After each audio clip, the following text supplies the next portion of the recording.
Membahas fenomena kriminal yang dilakukan siswa di SMAN 72 Jakarta dengan aksi ledakannya, kita sudah bersama dengan Guru Besar UPI, Cecep Darmawan. Assalamualaikum, selamat malam Pak Cecep. Waalaikumsalam warahmatullahi wabarakatuh. Selamat malam. Baik, Ya, Kang Ibrahim, saya panggil Kang baik. Ibrahim. Pak Cecep, ini ada rasa kesendirian, kemudian juga nampaknya ada Ya, psikologis sakit yang begitu lama yang dirasakan. ya, Mengapa bisa sampai sedahsyat ini dampaknya, Pak Cecep? ya. Biasanya kondisi seperti ini kan karena luka yang terlalu mendalam gitu ya, dan merasa tadi betul merasa sendiri gitu, tidak ada tempat curhat lah gitu ya. Luka batin, dia mengisolasi diri, menarik diri biasanya gitu. Nggak bisa diungkapkan kepada siapapun, akhirnya terjadilah kasus seperti ini ya. Jadi traumanya itu trauma mendalam, jadi bukan semacam stres biasa ya. Nah, mungkin saja ini banyak faktor ya penyebabnya, bisa karena bullying, bisa karena pengasuhan orang tua yang kurang intens, misalnya ya kondisi sekolah atau lingkungan sekolah yang kurang mendukung, banyak hal ya. Kan kita belum tahu penyebab utamanya, masih diteliti ya oleh pihak aparat gitu. Tapi yang jelas ini kan ada apa ya, ada ketidakmampuan mengelola atau mengatasi masalah pribadinya Mm-mm. gitu ya. Kemudian dia ungkapkan dengan kasus seperti di SMA ini gitu. Mm-mm. Nah, betul tadi di pengantar bahwa ini sebuah alarm ya. Ini Mm-mm. sebuah keprihatinan kita semua, perhatian kita semua ya, bahwa Mm-mm. sekolah yang mestinya menjadi tempat aman, ramah anak itu ternyata ini menjadi tempat yang ya walaupun ini Mm-mm. kasus ya, tetapi ini kan menandakan bahwa ada sesuatu yang harus kita benahi di lingkup sekolah kita ini ya. Jadi yang harusnya sekolah itu kan menjauhkan Jadi diri dari ada peran sekolah yang dinilai masih kurang dalam hal ini. Kalau misalkan tadi ada siswa yang merasa resah, tapi ya. sekolah perannya kurang optimal, dampaknya seperti ini, Pak Cecep. Ya, memang tidak semata-mata sekolah ya, karena kan seperti kita ketahui anak itu hidup dalam tiga lingkungan atau tripusat pendidikan ya, tentu sekolah misalnya dan rumah gitu sebagai pendidikan informal dan non formalnya di masyarakat ya, termasuk teman sebaya. Hmm. Ya, ya walaupun memang sekolah itu mestinya menjadi tempat yang aman, nyaman gitu ya, dan tumbuh berkembangnya kreativitas anak, Hmm. tetapi kalau tidak diwaspadai gitu, bisa jadi perundungan dan lain-lain itu terjadi juga di sekolah Hmm. ya. Dan Tapi bisa sekarang dideteksi nggak, Pak Cecep, kalau misalkan tadi ada tampak dari secara fisik atau perubahan sikap, sebetulnya itu bisa dideteksi tidak sih? Yang tentu bisa diantisipasi baik oleh ya, lingkungan atau juga oleh sekolah. ya, kan ada peran guru BP ya di setiap sekolah itu ya. Nah, semestinya begitu melihat ada hal yang mencurigakan, misalnya biasanya orangnya mengucilkan diri atau ada perilaku-perilaku yang tanda kutip gitu ya, tidak normal daripada biasanya gitu. Harusnya cepat ditangani untuk dikaji apakah ada persoalan-persoalan menyangkut soal mental ya.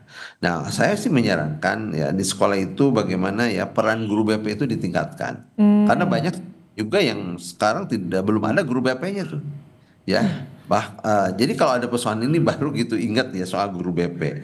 Yang kedua soal kapasitas kemampuan gurunya juga diberikan ya, kemampuan untuk menambah kapasitasnya, potensinya gitu. Dan yang ketiga juga pemerintah nampaknya ya harus melihat bagaimana kesehatan mental. Saya Hmm. setuju dengan Pak Presiden tadi ya. Jadi bukan hanya kesehatan fisik dengan MBG, tapi kesehatan mental juga harus sudah mulai ya, dengan kondisi media sosial seperti ini, lingkungan yang seperti ini, ya kesehatan mental banyak terpapar menurut saya ya. Kalau tidak diantisipasi di sekolah, di rumah, ya di Iya. teman sebaya, Ini kalau bisa tadi jadi bicara Pak Cecep bicara soal peran konseling di sekolah atau guru BP di sekolah.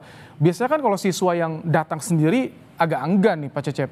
Jadi ya, bagaimana ya. peran aktif dari bagian konseling di sekolah untuk bisa memitigasi ini siswa-siswanya nih ada potensi seperti apa gitu. Ya kan bisa dilakukan dua program ya. Program yang secara apa berkala atau terjadwal ya dilakukan penyuluhan khusus dan lain-lain itu. Yang kedua juga mendeteksi tetap ya, yang tetap harus ada pendeteksian dini ya terhadap anak-anak atau remaja yang terindikasi tanda kutip gitu ada perilaku-perilaku yang mencurigakan, ini ada mengenai persoalan kesehatan mentalnya gitu ya. Nah, kalau itu bisa dilakukan, saya kira lebih bisa diantisipasi lebih baik ya. Hmm. Jadi ada kanal ya, ada kanal-kanal yang bisa disalurkan, termasuk juga guru BP dan juga sebetulnya bukan hanya peran guru BP ya, wali kelas, guru-guru bidang studi juga harus bisa melihat gejala-gejala misalnya anak-anak yang tadi ya, yang lain daripada yang lain gitu, Oke. sehingga ini bisa dilaporkan kepada guru BP. Gitu. Pak Cecep, ini kan tadi disampaikan oleh polisi, pelaku juga atau anak yang berkonflik dengan hukum ini terpapar kekerasan di media sosial nih, konten-konten berbau kekerasan. Kemudian ini juga menjadi seolah-olah pola baru kekerasan remaja. Peran pemerintah bagaimana agar ini tidak kembali terulang, tidak terjadi di sekolah?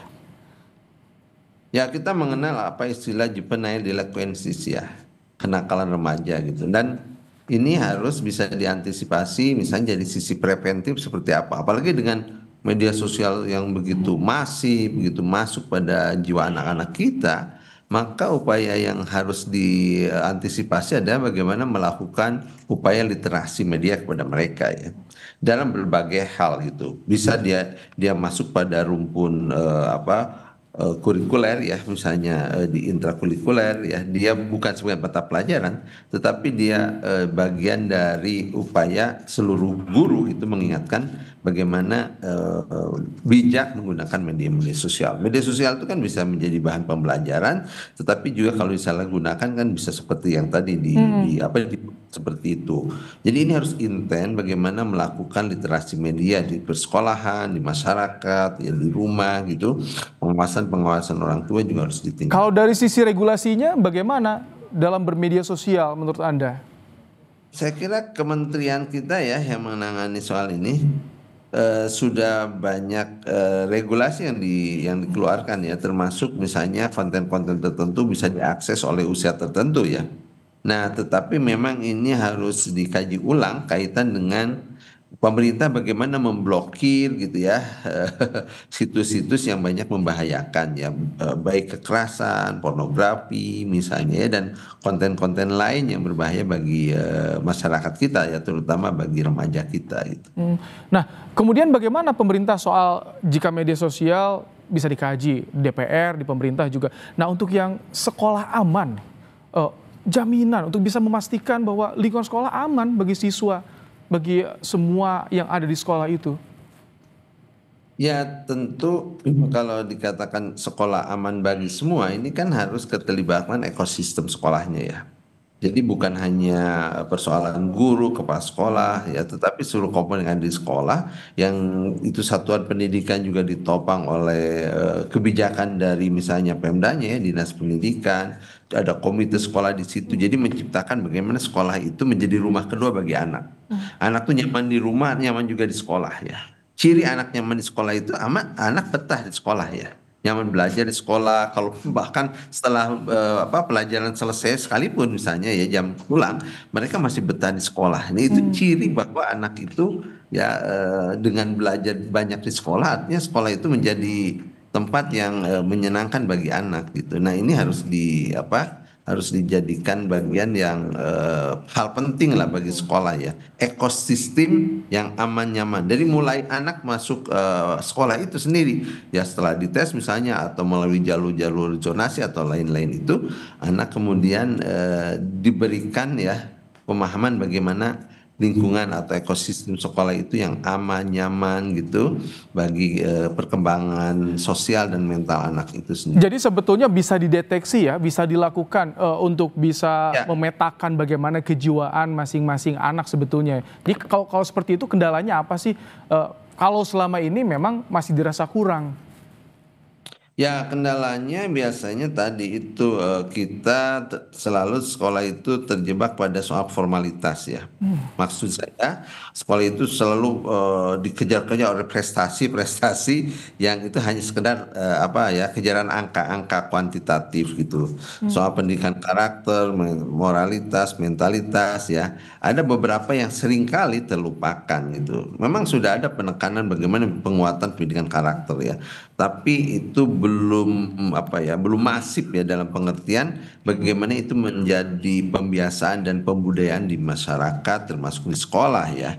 Utamanya bagaimana tadi menciptakan ekosistem yang aman, nyaman bagi anak itu sejak dia masuk sekolah ya sampai dia pulang ke sekolah itu merasa nyaman tadi, menciptakan menjadi rumah kedua dan guru itu menjadi orang tua kedua bagi mereka ya, seluruh guru.